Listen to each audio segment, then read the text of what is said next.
সুধী দর্শকবৃন্দ, আনন্দবাজার নিউজ চ্যানেলের পক্ষ থেকে আপনাদেরকে সবাইকে স্বাগত জানাই।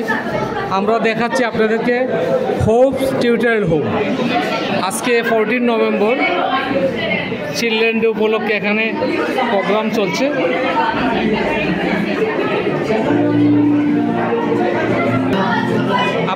আমরা দেখাচ্ছি মানে হোপ কোচিং সেন্টারের টিউটোরিয়াল হোমের দৃশ্য। আজকে 14 নভেম্বর চিলড্রেন ডেতে আনন্দ উৎসাহ উদ্দীপনায় এখানে উজ্জীবিত হচ্ছে চিলড্রেন ডে। আনন্দ ভারতী নিউজ চ্যানেলের পক্ষ থেকে আপনারা আমাদের শুভেচ্ছা গ্রহণ করুন। আমি প্রদীপ চন্দ্র দাস।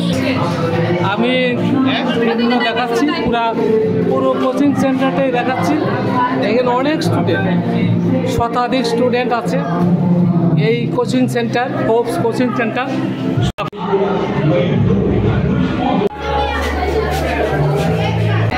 কোচিং সেন্টারের দৃশ্য।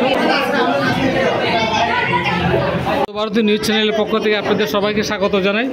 আমরা হোপস কোচিং সেন্টারের 14 নভেম্বর উদযাপনের দৃশ্যগুলো দেখিয়েছি। এখানে বহু স্টুডেন্ট এবং এই উপত্যকার মধ্যে, বরাক উপত্যকার মধ্যে হোপস টিউটোরিয়াল হোম অতি সুনামের সহিত দীর্ঘদিন ধরে চলছে। আসুন ওই কোচিং সেন্টারের স্টুডেন্টের সাথে কথা বলছি। আদিত্য কুমার সিং।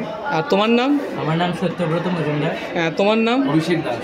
আচ্ছা, আমরা ওদের কাছ থেকে একটু ওদের অনুভবের কথা জানতে চাই। আচ্ছা শুনো, তোমরা যে এই কোচিং সেন্টারে পড়ছো, তোমাদের কীরকম মানে মনের মধ্যে যে কোচিং সেন্টারে পড়ে আমরা নিজেরা মানে ঠিক উপযুক্ত শিক্ষা পাচ্ছি বা আমরা প্রকৃত কোচিং পাচ্ছি, এই ধরনের একটা অনুভবের কথা তুমি বলো আমাদের। আমরা মানে last year pass out student আর কি। আমরা সবাই আমরা এমনি এসেছিলাম স্যারের সাথে দেখা করতে। আজকে এখন দেখলাম মানে সেলিব্রেশন চলছে। এখন আমি তো NIT Silchar mechanical branch first ইয়ারে আছি।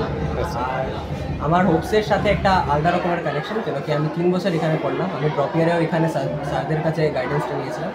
আর স্যারদের সাথে অনেক ভালো লাগলো পড়ায়, কেন কি স্যারের কাছে পড়ে সব কনসেপ্টগুলো অনেক ক্লিয়ার হয়েছে। সেটার ফলেই আমি আজকে এনআইটি শিলচরে পড়ছি। Thank you. তুমি একটু বলো। আমিও সেকেন্ড ইয়ারেই মেকানিক্যালে এনআইটি শিলচরেই। আমারও হোপসের সঙ্গে মানে একটা আলাদাই সম্পর্ক।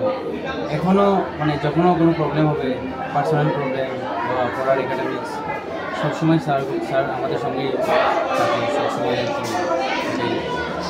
ওভারঅল হোপসে তোমরা কোচিং করে সবাই নিজের মানে সার্থক বা ধন্য এবং উপকৃত হয়েছো, এবং হোপসের সাথে আজও তোমাদের একটা সম্পর্ক রয়ে গেছে। যদিও তোমরা পাস আউট হয়ে গেছো, কিন্তু হোপস তোমাদের মানে এখনও স্মৃতির মধ্যে আছে। যাই হোক, সুন্দর চলো, সবাই ভালো চলো, ভবিষ্যতে আরও উন্নতি হোক।